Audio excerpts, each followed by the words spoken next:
صل على سيدنا محمد وعلى آل سيدنا محمد وبارك وسلم عليه. پرون سبق کې د وحدت وجود او وحدت شهود په متعلق کې خبره وشوه. وحدت وجود د طریقت شرایطونه نه ده، بلکې ځینو اشخاصو ته دا وحدت وجود مقام پیدا کیږي، لیکن باید سړی کوشش وکړي چې زر تر زره د دغه مقام نه تیر شي او وحدت شهود ته ورسیږي. اما وحدت شهود د طریقت شرایطونه ده، خو د وحدت شهود اهل الله د وحدت وجود اهل الله وته دیغو په باب کې د سکوت خبره غوړه کوي، نه دیغو خبرو ته اعتبار ور کوي، نه په یغو باندې رد کوي. ولی ځکه چې په وحدت وجود والا خلکو کې هم لوی اهل الله او دوستان د خدای متعال دي. د دې نه چې دا کوم الفاظ صادریږي هغه د سکر په حال کې، د عشق او محبت په حال کې صادریږي، ځکه په یغو باندې ردم نه کوي وحدت شهود والا خلک. خو اما استعداد یغو کمزور ده، هغه قولم دی نه کوي.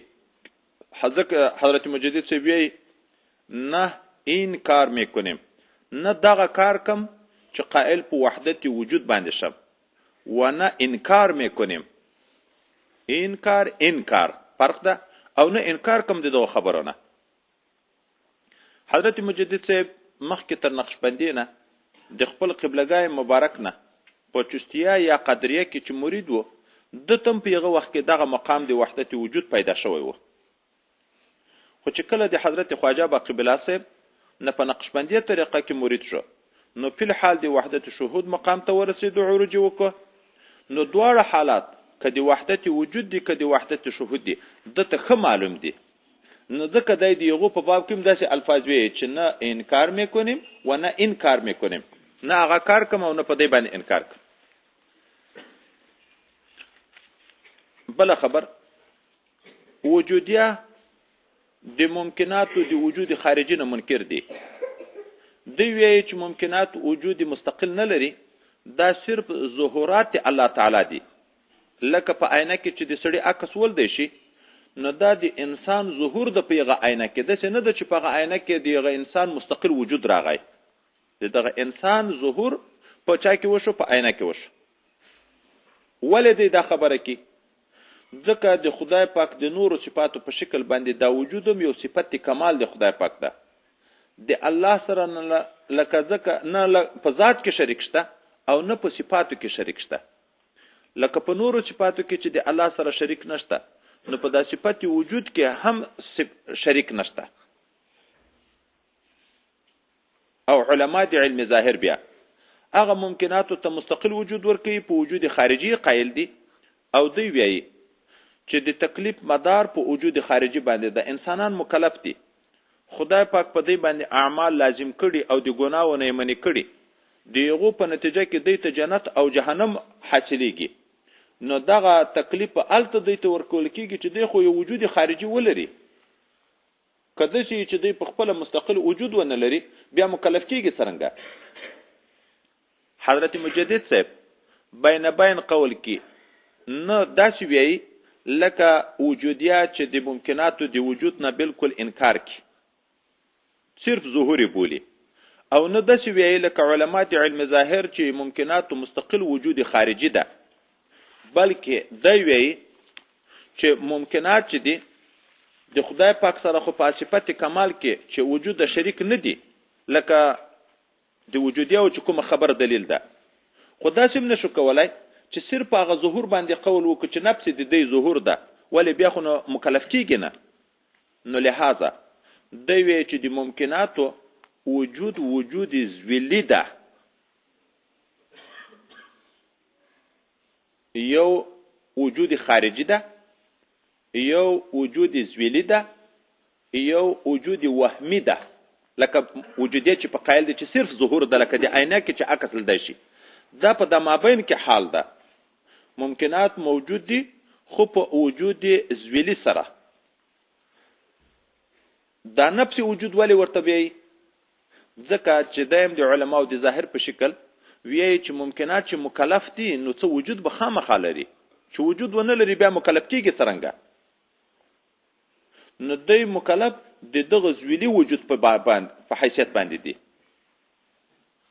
څوک په دغه اعتراض کې چې زویلي وجود ته څه اعتبار ده، دا خو لکه د لمر غړانګه چې راولویږي، دا خو څه حقیقت لمر نه ده چې نه په کوټه کې ښکاره کیږي. په دغه وجود زویلي به نو څه فایده مرتبه شي؟ موږ وایو چې وجود ممکنات او وجود زویلي ده، خدا وجود صنع دی الله تعالی ده او صنع دی الله تعالی متقنه مستحکمه ده. د دغه استحکام او اتقان په بنیاد دی مکلف دي. نو حضرت مجدد صاحب د علماء د علم ظاهر سره هم موافقت لري چې په ممکناتو کې مدار د تکلیف ضروری ده، او د وجودي سره هم موافقت لري چې ممکنات د خدای پاک سره په دغه صفت کمال کې شریک نه دي، مستقل وجود نه لري. د شهداو مبارکینو استعداد قوي ده، هغه واجب بولی، ممکن بولی. د څه نه دي چې وجود ممکنات عین د وجود الله تعالی سره. دغه وجود زویلی زه یو بل مثال درکم چې کوم سر په خلاص شي. د وجودیه د ممکنات وجود د چې وجود بولی لکه په آینه کې عکس، په یغه عکس یو اثر د اثارو مرتب کیږي. اما شهودیه هغه د ممکنات وجود زویلی بولی. د دیوال سیورای، دغه سیورای چې الته په مځکه باندې پروت ده د دیواله، دا وجود مستقل نه ده خو تابع د دیوال ده. اما مرتبه له د اثارو دا ساړه د انسان د لپاره د لمر نه راحت دا په مرتب کیږي کنه په مرتب کیږي؟ دسې د لکه هغه سر په عینه کې چې عکس ولدی شو، بلکې په دغه سوري باندې راحت حاصلېږي، په دغه سوري باندې پیدې مرتب کیږي. نو د ممکنات وجود لکه وجود زویلی د سوري وجود داسې ده، یعنی مستقل نه ده، که دیوال نه سوري نه پیدا کیږي. د ممکنات وجود خو لذاته نه ده چې الله تعالی تاثیر دی وجود کې ونه کې، نو دی خپل نه دی موجود.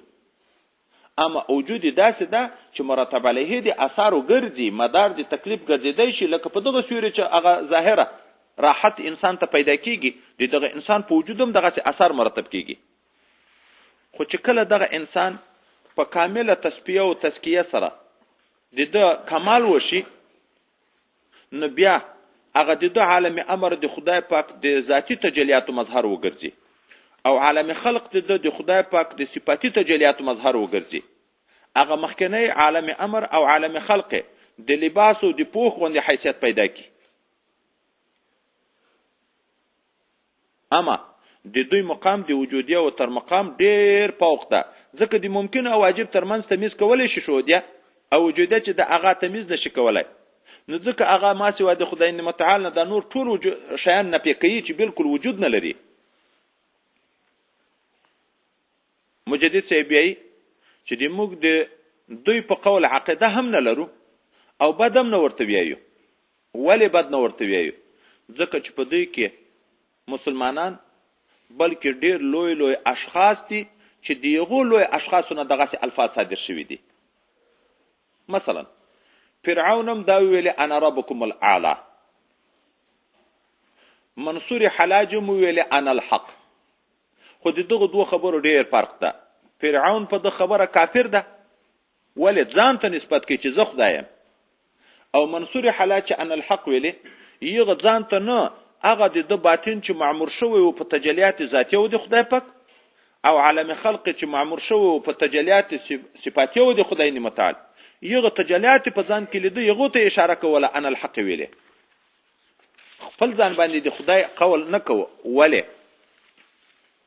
ځکه د په شپه ورځ کې زر رکعاته نفل کړه، که خپل ځان خدای بللی بیا بل ته سجده کړه، نو دغه الفاظ د دنه په عشق کې صادر شوي چې کله به په عشق جوش راغی، هغه د انواراتو تجلیات ذاتیه او د خدای پاک تجلیات صفاتیه او د خدای پاک په ظهور ورته وشو، نو د عشق او محبت نه به یغو ته نسبت وکړو چې انا الحق. د حضرت منصور حلاج نه چې عاشق الهی ده، د خدای پاک عاشق ده، د عشق حقیقي په متعلق کې چا پوښتنه وکړه. دورته ویل د عشق اوله مرحله به سبا ته ووینې، او دومه مرحله د عشق په بله ورځ ووینې. دریمه مرحله د عشق په دریم ورځ ویني. سبات علما د علم ظاهر راټول شو په د باندې حکم د فتوا د مرګ وکړه چې دا په دار کوي. دته دار راوځړو او په دار باندې راوځړو په انسې کو په تیګو باندې خلکو ویشت. د مخ مبارک سر مبارک چې مات شو ویني پر شروع شوه. نو دا ویني راخیست خپل مخ مبارک باندې مخله چې دا څوک ونه وی چې مړ شو اندامونه زیړ شو او زه د خپل معشوقې ته چې رب کریم د پسره مخ باندې ورشم. د ویني چې په ارزای لګېدی دا وینو ناره شروع کړ چې انا الحق. دا هغه اول مقام د عشق ده چې ویل چې ثبات به ویني ان راکه خبر شد خبرش باز نه آمد. ای مرغ سخر عشق ز پروانه بیاموز. عاشق چې عاشق وینو هغه په معشوق باندې فدا کیږي. دا اول ورځ و. دوم ورځ علما د علم ظاهر ټول شو چې دا خو اوس بل مشکل جوړ شو. هر څات کې غوخه ویني ټول ناری وي چې ان الحق. نو حکم وکړو چې وین غوخه راټولې کوي چې اور واچو په اور کې وسوځو. کله چې د غوخه وجود مبارک په اور کې وسو د وجود یې رو ناری شروع کړي ان الحق. د خدای په عشق کې یو اړ پانسې شو او بیا په دوم مقام کې پس له پانسې توب نه په اور کې وسو. چې کله دا حالت علماء د علم ظاهر ولې چې اوس خو یې ریش وي دا یې ریش بعد وړي نو ټول دنیا به ذات عن الحق ناری شروع کی. نو وی ویلې چې یې راټولې کې د بغداد د غټ نهر دریاب دجله ته ورواچوي. خود مخ کې خپل مرید ته ویلې و چې کله چې د ما یې دریاب ته واچي دریاب په جوش راځي بغداد لاندې کوي نو د ما چوپانه به ورته وسیله کوي چې درې مورز د دې دریاب ته ورواچولې. دریاب په جوش راغی نږدې و چې بغداد غرق کې په دغه طرف را روان شو. هغه مرید د چوپانه ورته شفیق کړه دریاب بیرته خپل ځای ته ورسېدو. دا د عشق هغه دریم مقام و.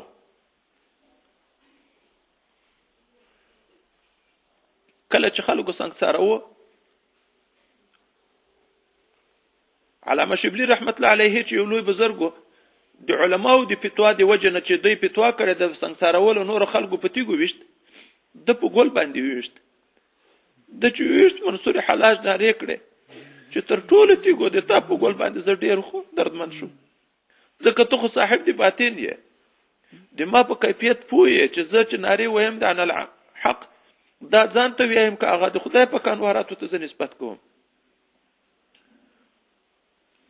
خو وروسته چا په خوب باندې ولید چې تاسو سره الله څه معامله وکړه څه حال ده. دوی له کوم خلکو چې زه وشتلې په تیګو باندې يم هغه خدای پاک جنت ته داخل کړه. ولې دوی د شریعت حکم په ما تطبیق کوو شخصي عینات د ما سره نه وو. ایمان الفاظ د صادر شوی و چې د ظاهر علم په بنیاد باندې هغه د شرک باندې الفاظ وو. خو زه او څوک چې په دغه لار کې د ما تابع دي هغه هم خدای پاک وبخل ټول. ځکه موږ نه دا خبره په عشق او په سکر په حالت کې کیږي چې د خدای پاک په عشق باندې څوک مشرف شي نو دیغه نه داسې الفاظ کړه صادریږي. دا د وجودیه او مبارکینو نه یو شخص ته چې دیغه نه داسې الفاظ صادر شوي عظمت دومره خدای پاک خلکو ته ورو پیژن فاصله مرګ نه چې وینم ان الحق ناره شروع کړي ایرویم ان الحق ناره شروع کړي او دریاب دې د په ایرو باندې ټول په جوش باندې راغی. او وروسته بیا د دې څنور واقعات چې بایزید بستامي صاحب څه ویل دي یا مولانا جامی صاحب څه ویل دي دیغه به بیا څه خبرو وکړو او د عثماني مغربي صاحب او د ابن عربي صاحب اشعار به بیا وی.